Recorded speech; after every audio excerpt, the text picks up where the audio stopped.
Salut à toi et bienvenue sur cette vidéo. Aujourd'hui, on va voir le timing des protéines, ce que la science révèle vraiment.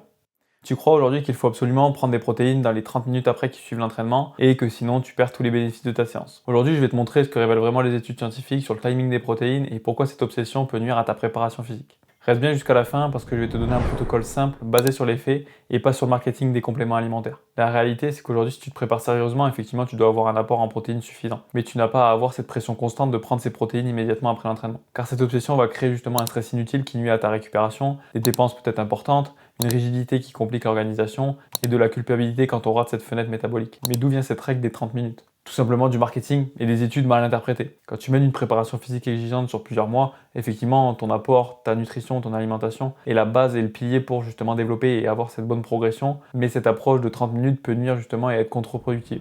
Et maintenant, on va voir ce que la science dit par rapport à ça. Pour comprendre le timing des protéines, il faut d'abord comprendre comment tes muscles se développent après l'entraînement. Le processus de synthèse protéique, après l'effort, c'est lui qui répare et renforce tes fibres musculaires. Ce processus a besoin de plusieurs choses. D'un signal d'entraînement, tu l'as donné, d'acides aminés disponibles, donc les briques des protéines, et du temps pour opérer. Il y a le fameux mTOR qui est au cœur de ce mécanisme, c'est cette protéine-là qui est ton chef de chantier musculaire qui détecte la présence d'acides aminés et lance ta construction. Traditionnellement, on pensait que le mTOR s'activait rapidement après l'effort puis s'éteignait. D'où l'idée de cette fenêtre de 30 minutes. Notamment une étude sur des souris qui a changé notre compréhension. Après l'entraînement intense qu'elles ont effectué, les chercheurs ont donné des protéines soit immédiatement, soit 2 jours plus tard. Le résultat surprenant, c'est que forcément cet mTOR restait sensible aux protéines, même 48 heures après l'entraînement, et la réponse était identique. Cela signifie que tes muscles restent ouverts aux nutriments bien plus longtemps que l'on le pensait. Tu vas me dire oui, les souris c'est bien, mais qu'est-ce qu'il en est chez l'humain ? Sur une étude de 15 hommes entraînés qui ont effectué des exercices intenses, les chercheurs ont mesuré leur synthèse protéique au repos, puis 24 heures après l'entraînement. Ils ont pris chacun 15 grammes de protéines, de la leucine marquée pour tracer leur synthèse, dans les deux conditions. Le résultat de tout ça, c'est que 24 heures après l'entraînement, la synthèse protéique était encore plus élevée qu'au repos. Les muscles étaient plus réceptifs aux protéines le lendemain qu'immédiatement après. Une autre étude le confirme avec des participants qui ont pris 20 grammes de protéines à différents moments, immédiatement, 1 heure, 3 heures, 6 heures après l'entraînement. Résultat, aucune différence significative de la synthèse protéique sur 24 heures.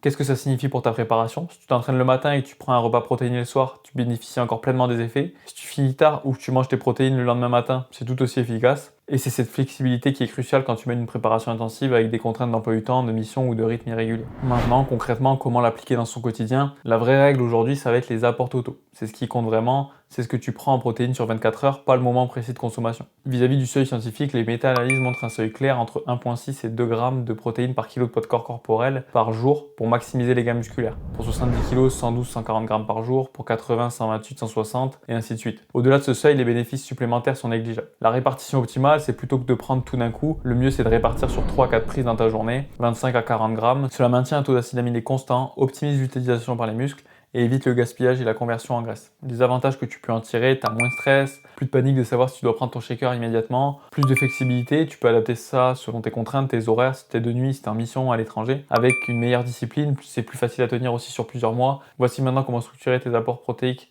selon ton type de préparation. Pour une préparation intensive supérieure à 6 séances par semaine, tu peux prendre 1,8 à 2 grammes par kilo par jour, légèrement au-dessus pour compenser peut-être le stress, avec la bonne répartition, 30 à 35 grammes par repas principaux, et derrière avoir 1 à 2 collations de 20 grammes avec un timing flexible qui s'adapte à ton rythme de vie. Un exemple type pour 80 kg de poids de corps, un petit déjeuner avec 3 œufs et du fromage blanc, une collation avec un shaker, un déjeuner avec 140 grammes de viande, une collation post-entraînement quand tu peux avec une barre ou des amandes, un dîner avec 100 grammes de protéines, des légumineuses, pour un total réparti en moyenne 135 grammes sur ta journée. En termes de sources prioritaires, tu peux prendre des protéines complètes, de la viande, du poisson, des œufs, des produits laitiers. En termes de protéines végétales, des légumineuses, du quinoa et des suppléments si ça facilite ta prise de protéines. Le timing stratégique selon tes séances, c'est que tu peux prendre le matin un petit déjeuner protéiné pour démarrer ta synthèse, en post-entraînement dans les 4 à 6 heures quand c'est pratique pour toi, et le soir de la caséine ou du fromage blanc pour la récupération nocturne. Tu peux ajuster selon ton contexte. Si tu es en mission, en déplacement, tu peux prendre des barres protéinées, de la poudre.